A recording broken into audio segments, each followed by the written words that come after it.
everybody. Welcome to Children's Church. I'm so glad you're here today. Well, today in Children's Church, we're going to be talking about belief and doubt. Now, are those words you think about very often? I don't know, maybe not. Do you know what belief means? What about doubt? When you doubt something, what does that mean? So if you said that you think belief means that something is real or true, then you're right. That's what belief means. You believe that something is real or true. Now, what about doubt? What does that mean? Now, some of you might know that doubt means, I don't know. I don't know if that's true. I don't know if I think that's right. I don't know if I agree with that. That's what doubt means. Just not sure. Not sure about that. So today, throughout our lesson, we're going to be talking about belief and doubt. Now you might wonder, what does that have to do with God? What does that have to do with Jesus? Well, you're going to find out. Now, last week, we talked about Easter, when Jesus rose from the dead, right?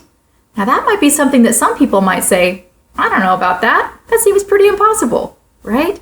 But we know that God can do anything. Well, today, we're going to be finding out more about how people responded when they heard the news that Jesus had risen from the dead. Go ahead and watch this video with me, and I'll see you back here in a minute. Hey friends, here's a question for you. Have you ever heard news that was so good you could hardly believe it? Maybe it was when your parents said you were going to be a big brother or sister, or when you got a new pet kitten, or when you opened the best birthday present ever. Well, let me tell you about a time when a man named Thomas heard some news that was so great, he couldn't believe it was true. Say hello, Thomas. Thomas was one of Jesus' close friends, but Thomas sometimes had a hard time believing Jesus was who he said he was. We've been talking about how Jesus died and rose again, so we could be forgiven and be with God forever. The thing is, when Jesus rose from the dead, people didn't know what had happened right away. Some of his friends knew, but not everyone had heard the news yet. After Jesus died, and before they heard the news that Jesus was back, his friends were sad. They had believed that Jesus was going to change the world, but after he died, they weren't so sure anymore. Then suddenly, in the middle of the room, Jesus appeared. Whoa! As you can imagine, everyone was so surprised. They thought Jesus was gone forever. But there he was, right in the middle of them. The disciples were so happy to see him. Fast forward a week, and the disciples were together in the same room. Except this time, Thomas was with them. You remember Thomas, right? Thomas had heard their story about Jesus appearing, but he wasn't sure it was true.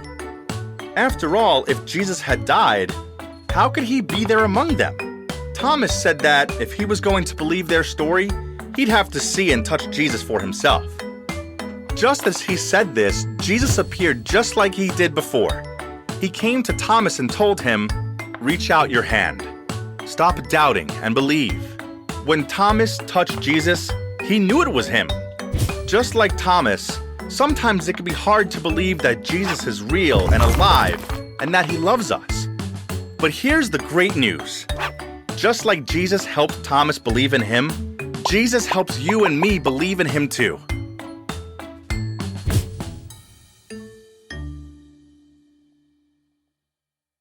Jesus being alive again was pretty amazing news, and some of his friends had a hard time believing it when they first heard it.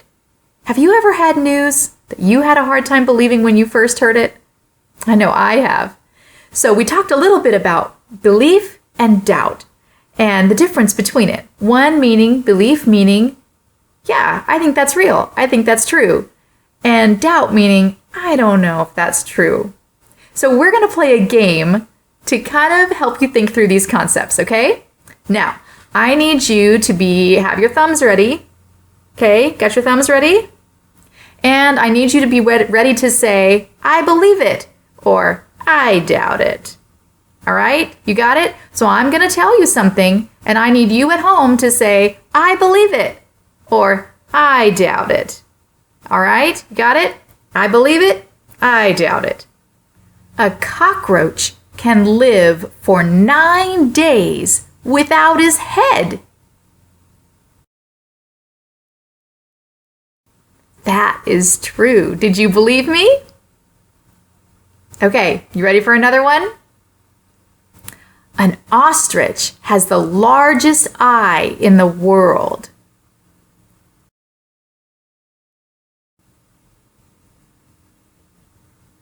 Nope. A giant squid does. Not an ostrich. Okay, what about this one? Do you believe it or do you doubt it? You cannot cry in space.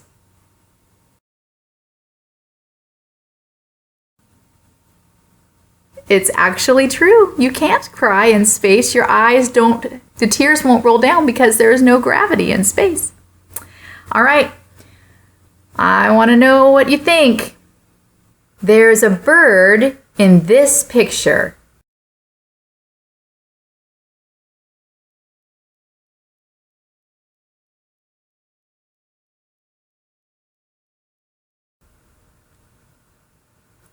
There actually is a bird in this picture. Did you guys find it? Did you believe me? Here it is.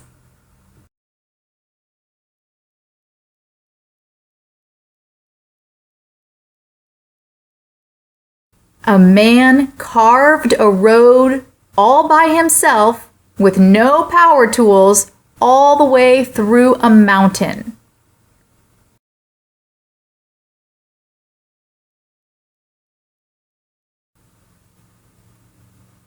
Actually, that's true. He did. Took him 22 years, but he did.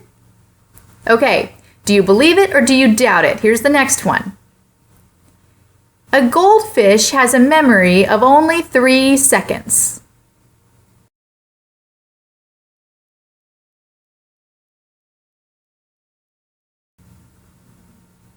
Nope. A goldfish actually has a pretty good memory for a fish. Okay, last one. Do you believe it or do you doubt it? It's impossible to hum if you plug your nose.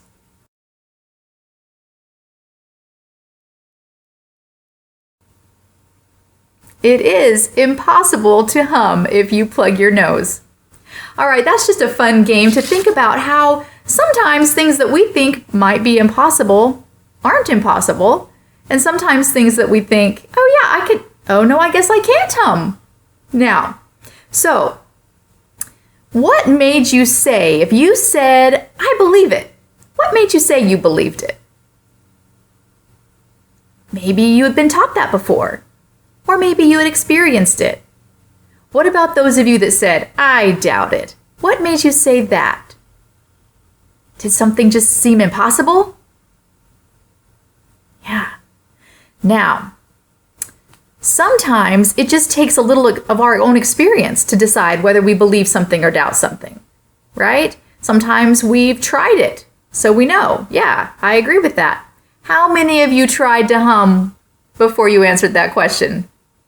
I know I did. When I read that, the first thing I did was go, I guess I can't hum with my nose plugged. So sometimes we doubt something because we need more information. Sometimes we just aren't sure. It seems impossible, right? So here is a question for you. Is it okay to have doubts sometimes, like Thomas did in our story? Does Jesus love us even when we don't understand something or when we're not sure about something? So let's look at what Jesus did for his friend Thomas when Thomas was having doubts. I've grabbed my Bible and I'm going to read to you from John chapter 20, verses 24 through 29. So if you want to follow along with me, you can go grab your Bibles too. And we'll read John chapter 20, verse 24 through 29. Okay? Goes like this. One of the 12 disciples, Thomas, nicknamed the twin, was not with the others when Jesus came. They told him, "We have seen the Lord." But he replied, "I won't believe it unless I see the nail wounds in his hands and put my fingers into them and place my hand into the wound in his side." He remembered that Jesus had died in a horrible way. He wasn't going to believe that he was alive. He remembered they had nailed his hands. He said, "I want proof. I want to see it." Let's see what happens. 8 days later, the disciples were together again, and this time Thomas was with them. The doors were locked, but suddenly, as before, Jesus was standing among them. "Peace be with you," he said. Then he said to Thomas, "Put your finger here and look at my hands.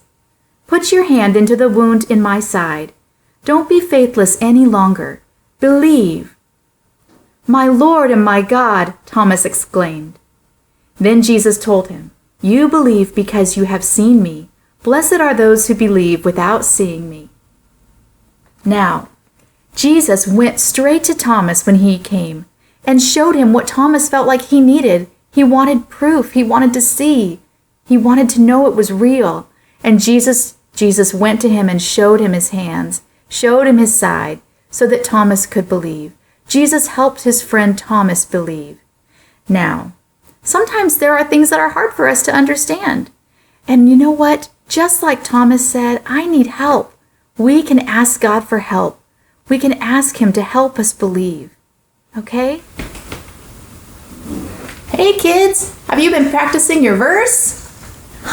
What a great idea, Theo. Let's say it together, okay? Let us look only to Jesus. He is the one who began our faith, and he makes our faith perfect. Jesus suffered death on the cross, but he accepted the shame of the cross as if it were nothing. He did this because of the joy that God put before him, and now he is sitting at the right side of God's throne. Shall we say it again together, Theo? All right. Let us look only to Jesus. He is the one who began our faith, and he makes our faith perfect. Jesus suffered death on the cross, but he accepted the shame of the cross as if it were nothing. He did this because of the joy that God put before him, and now he is sitting at the right side of God's throne. That is Hebrews 12:2. I hope you guys have been practicing at home. Maybe it's a little different version, and that's okay. We'll see you back here next time. Theo, it's been fun to see our friends, right?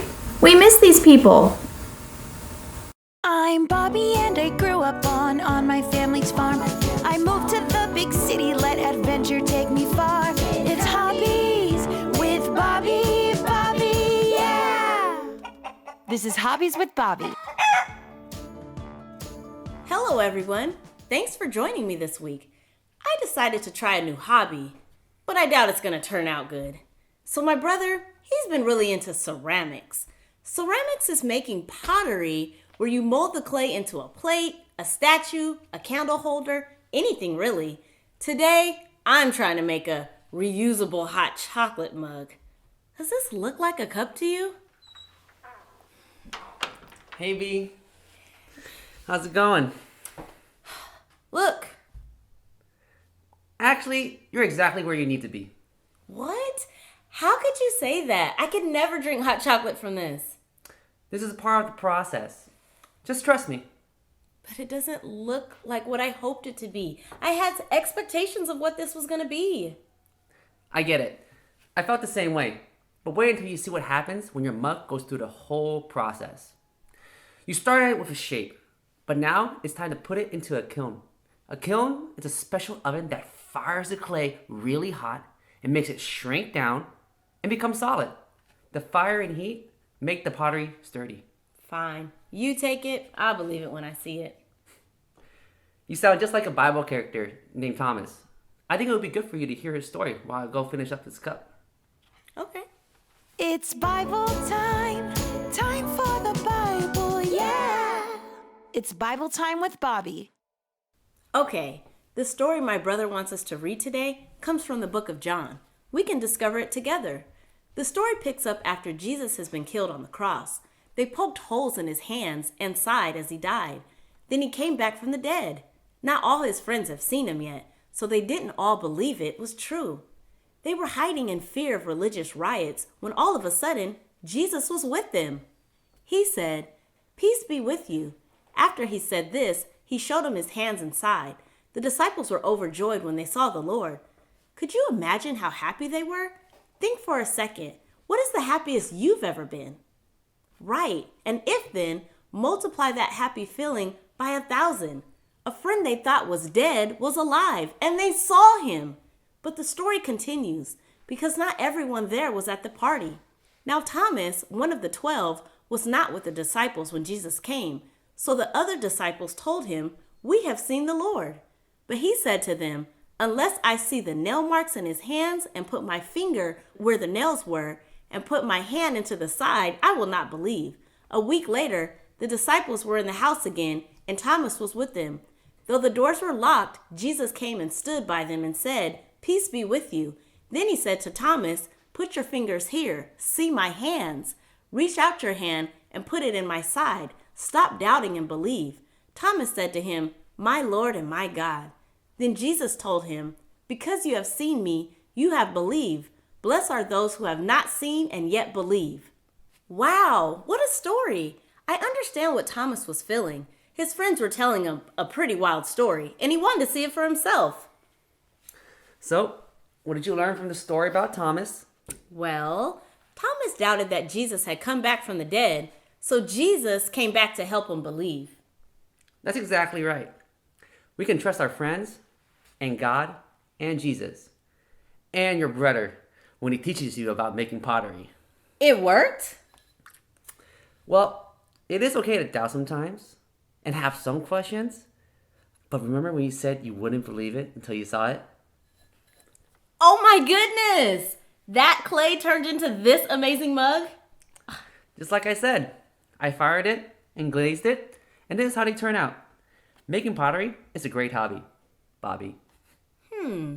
That last thing Jesus says in the Bible story, that it has me thinking. I think I'm like two different characters in that one story. Just like Thomas, I doubted what the people close to me were telling me, even though it turned out to be true.